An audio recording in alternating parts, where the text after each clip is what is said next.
Okay guys, good morning. So naglilinis ako nitong ceiling fan guys, oh. Ito yung ceiling fan doon sa aking manukan. Nagkuha lang ako ng isa para ilagay ko dito. Plano ko kasi palibutan ito ng luna.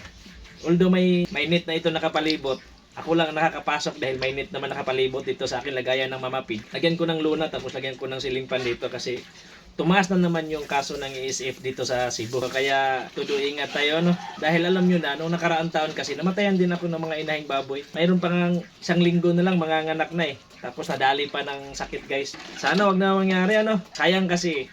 Ito kasi guys, oh. Malapit na kasi itong mga anak eh. Nung nakaraan, ang anak ito ng 17. Balak ko din sanang bibili ng 10 biik. Alam nyo kasi yung 10 baboy guys, pagka inalagaan mo, tapos binili mo yung biik, 3.5 buwan, kasama na yung puhunan mo sa biik at saka sa feeds, gagastos ka dyan na sa mga 100,000.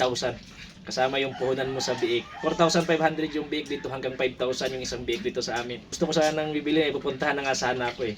Kaya lang yung nabasa ko kahapon yung balita ng DYHP Cebu na tumaas na naman yung kaso ng ESF dito sa amin. Kaya natatakot ako guys. Siyempre, namuhunan tayo eh.